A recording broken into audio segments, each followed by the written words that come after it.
Radio Free Innsmouth, episode 432. It's not quite Blazebirth Hall, but it's adjacent to that particular Russian black metal collective. This week we're going to be talking about Temnozor. 제가 V앱을 너무 안 한다고. Yes.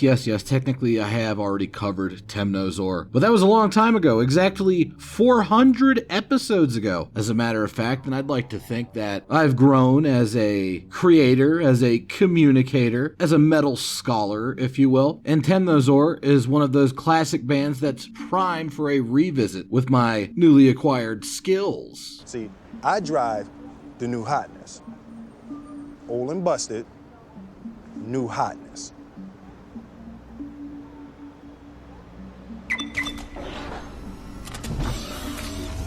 Old busted hotness. But more than that, I have also learned something new about this particular project, which isn't something I thought I'd be able to say about something that I've been listening to since, good lord, at least 2008. I'm dying. You see, there's more to Temnozor. There's some wacky controversies, mistaken identities, all sorts of tomfoolery going on, particularly during the early years of Temnozor. And that's why this episode is going to be all about the mysterious origins of said band. What are the oranges for?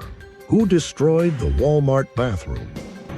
Maybe you can help solve a mystery. So to most people that are aware of who Temnozor is, they're just like, yeah, that's that really good folk metal band from Russia. Perhaps the best folk metal band, particularly held in high esteem by people who don't really like most folk metal. Then there's people that are a little bit more hip to the goings-on within the Russian black metal scene. They'll be like, actually, there's two different Temnozors. You know, acting like they're all high and mighty with their intermediate level Slavonic black metal knowledge. But the real maniacs out there will tell you that there's kind of three different things that are all Temnozor, but at the same time, there's also kind of two things depending on how you look at it. And the only way to really explain this bizarre situation is to go through it chronologically. So we're going back to 1993, and we're heading over to where a fellow by the name of Mrakotvor started up a black metal solo project, one of the first of the second wave in Russia, as a matter of fact, by the name of Temnozor. He took a couple years, he wrote some songs. 1995, he records it as a demo. 1996, boom, it's out, it's called Sinem. And if you ask me, the historical importance of this demo is particularly overlooked in the context of the larger Russian black metal movement. For one, it's all in Old Slavonic, so it's kind of like how enslaved in their early days were doing everything in Old Norse, real atavistic type stuff going on here. And they might have been the first Russian pagan black metal band to drop a little bit of that level heat with the aesthetics. Got some Naughty No-No symbols on that cassette cover. But more importantly than that, the music itself. It's some really solid early pagan black metal, heavy influence from Burzman Bathroom like you'd expect, but holy shit, these vocals. They take a little bit of getting used to, but more importantly than that is the guitar style itself, which I don't know, maybe I'm brain fucked from years of listening to so much of this stuff, but does this not sound like a very early version of a lot of the atmospheric Ukrainian black metal stuff from the dawn of the new millennium? It's like proto-druidic. I mean, this part just sounds like straight up Burzum worship. There's something kind of fascinating for me about the very early adopters of the Burzum sound, like Nithogr from Finland or Mach from Norway. This fits right in with that. But then these clean vocals start up and it really just kind of turns into its own weird thing. It's worth remembering the year that this came out. You know, recorded 1995, released 96, written 93. This guy wasn't influenced by Blazebirth Hall. He was a contemporary, if not an outright predecessor. And because of that, there's also a whole lot of not very Blazebirth Hall sounding type stuff going on here. Like this whole weird set of very dissonant riffs that grumble their way over a very groove-inflected sort of drum beat. Not too much sounding like this in Russia in the early 90s. And I'm kind of glad that the popularity of later, more well-known configurations bearing the Temnozor name have drawn attention to this release, because I probably never would have fucking fucking heard it were it not for that. But with that very early Temnozor acknowledged, we can now move about an hour and 40 minutes southwest of to Kaluga Oblast, to a city called Obninsk, where a group of fellas started up another band also called Temnozor in 1997, so a year after that first Temnozor album came out. They kind of snatched the name from the guy, but their sole release, 1998's Sorcery is Strengthening the Black Glory of Rus, is such an essential classic that I don't even know if the original Temnozor guy is too upset about that. Like, this is total buy or die type material. Kind of decoding all of this album's eccentricities is a pretty essential part of anyone's serious Slavonic black metal vision quest. And it's not even just black metal, it's also melodic death metal, it's folk, it's, in this case, what we might call dungeon synth nowadays. Back then it was seen more as just dark wave. This title track, the bit that opens the album, for me, this has always been a very emotionally arresting track. This clarion synth drone over which a duel occurs between a clean vocalist and a black metal shrieker, throwing out these invocations to the forgotten gods of old. Then the vocals fade away and you're left with just the synth drone that starts upping the contrapuntal complexity a little bit more. Also really like the choral patch they utilize on this one. Reminds me a lot of the soundtrack to the Golden Sun games, if anybody remembers those. But yeah, that super shamanic kind of drum beat, the keyboards, the gonzo vocal performance. It's a hell of a way to start the album. Really lets you know you're in for some pretty unique shit, but I don't think anything can prepare you for the level of bonkers we got going on with the first proper metal song on this release. Why, yes, that is the guitar tone we're going to be working with, and it is awesome. It is sharp, it is icy, it is fucking nasty, but it's still a bit more accessible to the ears of the squares than... Bro, the fucking flute is intense on this album. And yeah, I know, oh wow, it's so original, it's black metal, but there's a flute. Listen, motherfucker, the flute is an integral part of what makes this album work. And if you're not down with this flute, I'm thinking it's because you're a little bit more into playing the skin flute. It might be a bit of a meme, but Temnozor is absolutely the flute metal band. And it works really well during the triumphant, frantic sections like this. And it's when you get to riffs like this, you realize why I also called this something of a melodic death metal album. Kind of in the same way early Nocturnal Mortem was. But then the flute comes back in, and it also works exceptionally well during these more somber sections. The push and pull between ecstatic battle fury and more reflective, pensive atmospheres is kind of the main axis that this album rotates around. And the flute is present for both as sort of a major aesthetic glue that kind of keeps the whole thing running despite very conflicting, at first glance at least, atmospheres. Anyways, you get a vocal switch up here, and this guy sounds fucking pissed about something. The original vocalist had a great sort of evil Slavic croak, but this guy sounds like he's got Perun bonking him on the head while Chernobog trying to shove shit up his ass. Fucking intense. Then it heads into this beautiful, flowing,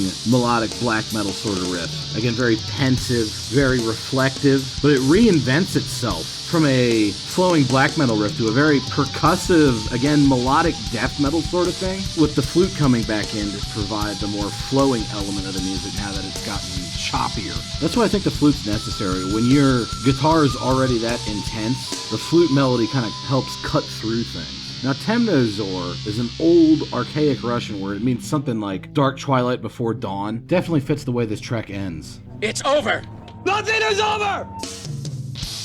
Yeah, just kidding. They threw in a little fake-out ending there. Coming back in with, again, a very atmospheric, poignant sort of guitar phrase with the flute melody floating over the top of it. The title of this song is Hue Olden Narod Slovenks, which means something like, be one people, Slavs, which, if you know anything about history, that's kind of a big ask. It's a nice notion, but it's like asking a Sicilian to play nice with somebody from Genoa. Even today, they put up their nose at us like we're peasants.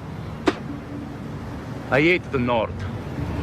Just take it easy. Now, as you were probably able to extrapolate from what I played you that first song, there's a whole lot of pretty happy sounding, almost goofy kind of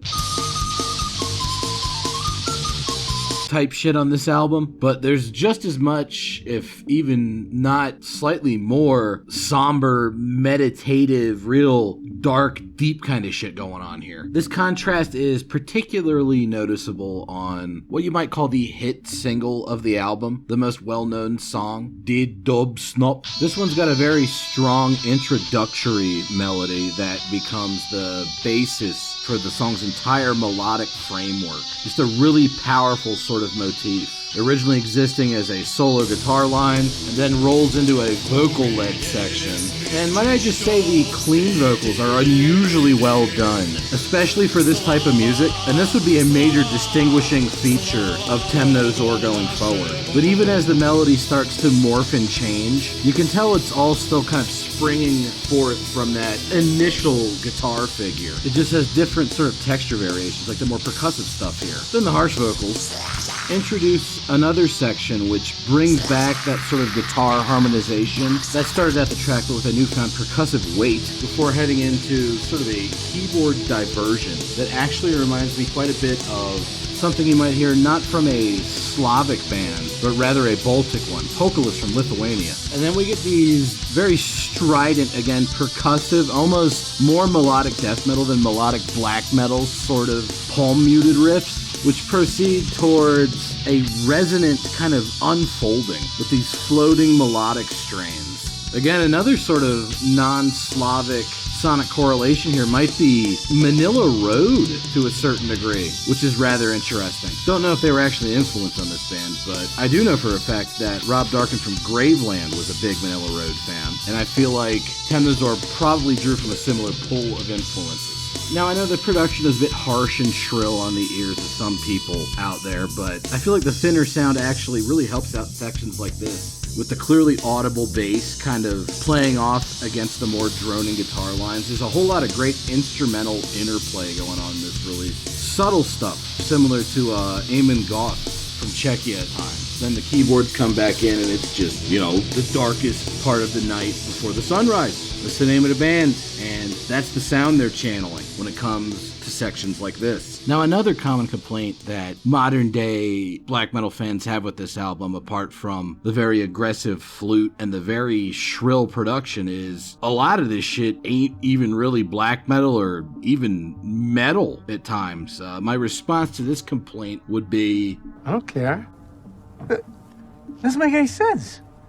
Too bad. I gave you a little taste of it when I played the intro from the album, the title track there, but the non-metal stuff on this release, not only is it an interesting diversion from the metal stuff, not only is it as good as the more metal components in every single artistic way, but this is some of the best, electronic, folk, drone, whatever the fuck you call it. It's some of the best of that kind of shit ever made. And if you took it out of the album, you'd be missing a whole lot of what makes this release great. I mean, that keyboard tone is absolutely perfect, but that wind noise,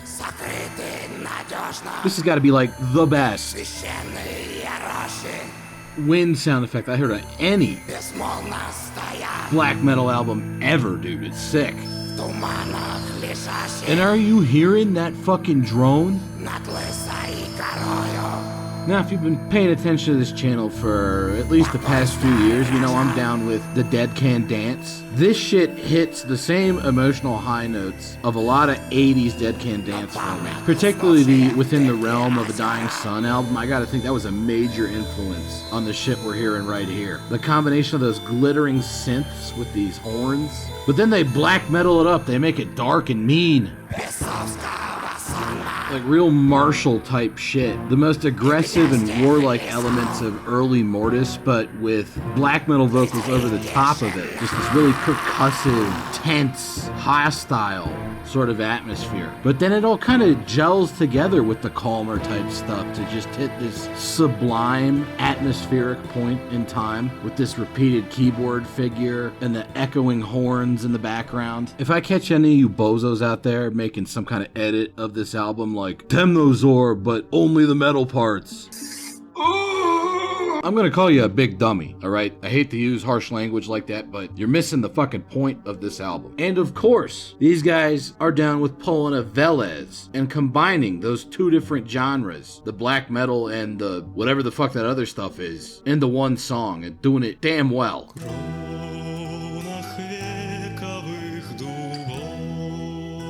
I told you, bro, these clean vocals, they're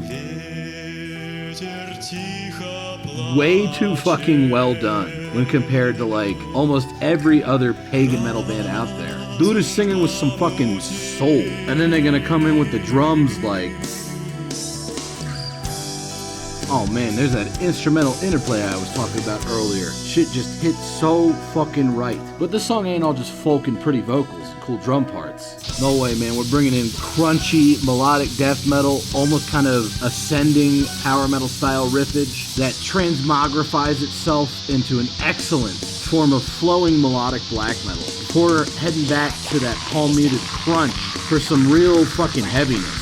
If you're down with Nocturnal Mortem's Lunar Poetry and you don't know this album, brother, you need to get on that shit. This is the only thing that hits the same way for me. Then the drums start jazzing it up a little bit, chords get floatier. We head back into the realm of the clean vocals, which are just as sick the second time around. And imagine shit talking to flute on this album like it's just some novelty. This is a major part of the music. You can't get rid of the flute, you fucking posers. You ask this guy how many levels of Slav he is on, he's gonna hit you with that.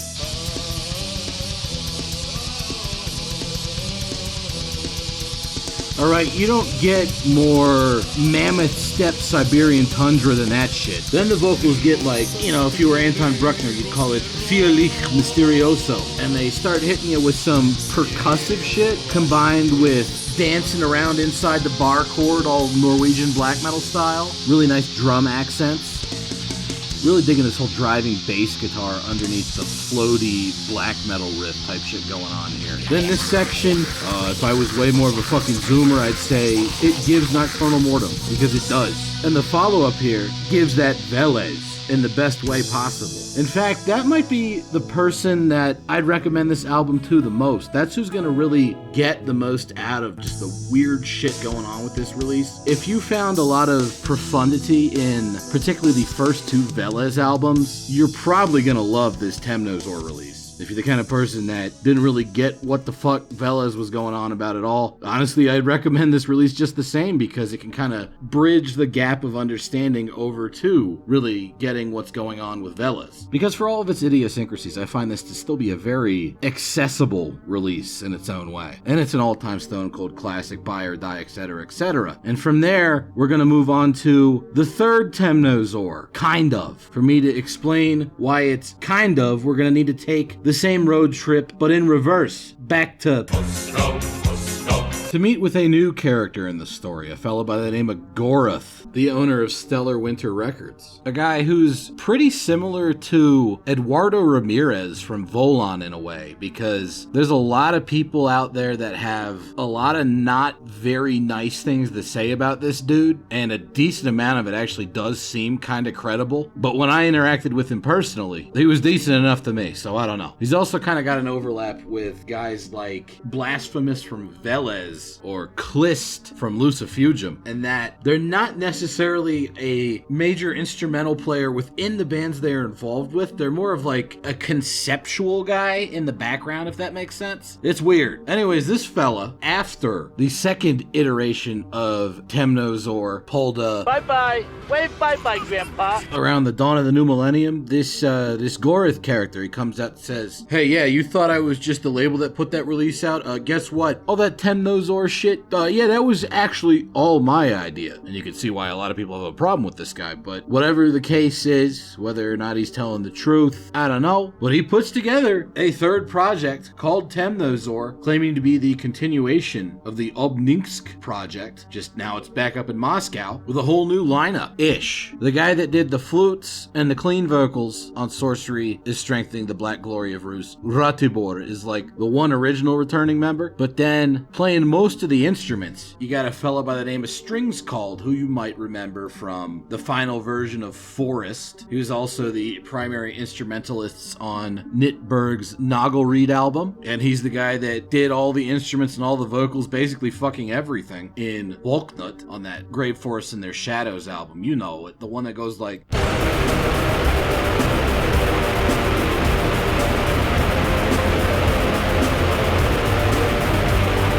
He's only one of the most important black metal composers of the 21st century. And then on the harsh vocals, of all people, you got the man, Kaldrad Branislav himself from Branicald. So it's kind of a super group. Anyways, they put out a demo called Fragments. And as much as there is some controversy over whether or not this is the real Temnozor, it does a pretty damn good job of following up on the spirit behind the music of Sorcery is Strengthening the Black Glory of Rus, including that album's fascination with non-metal elements. The cover of this demo touts it as a sonic experiment, and yeah, that fits pretty well. A lot of this almost sounds like field recordings of some uncontacted tribe or something. Some wayward group of Slavonic mages out there in the wilderness. Then the metallic elements come in. You get the flutes, they're back. They're actually, if anything, better in this era of Temnozor. But you could tell something's different going on with the guitar here. The tone's a lot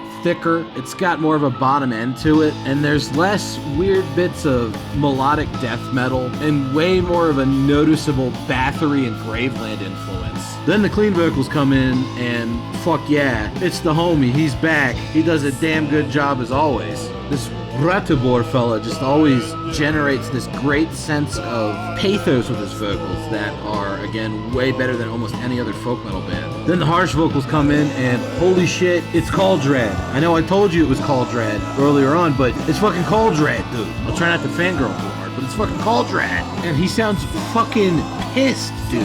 This kind of tribal drumming going on here underneath the keyboard drones and the Graveland style riffing. That's a new thing that's going to be important for this new era of Temnozor. You know, you still got that solemn mystical vibe, but it has an added edge to it, which makes itself even more apparent during the faster, more aggressive sections of the music like this one. Almost a krautrock style motoric drum beat under it, which is very interesting. Then everything but the guitars goes away, and it generates an even more mystical, pagan, hateful, like vengeful nature spirits sort of atmosphere. Very night elf in its affectations, if you'll pardon me being a giant fucking nerd for a second. Like Chernobog himself wrote down the sheet music for this demo on paper made out of moss and birch bark.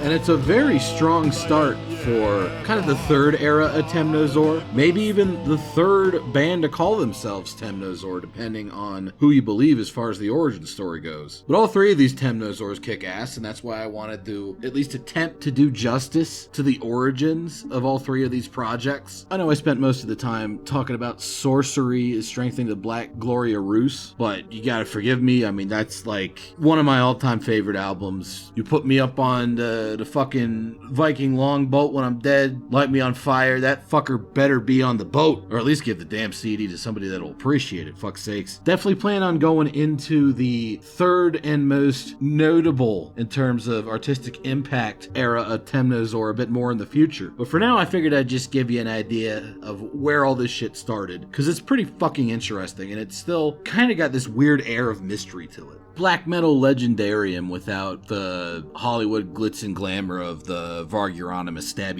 stuff. I don't know, hopefully you found it interesting, and hopefully I'll see you next time for some more good shit. Appreciate you watching, brother or sister. Who am I fucking kidding? It's only dudes watching this. I'm escaping to the one place that hasn't been corrupted by capitalism.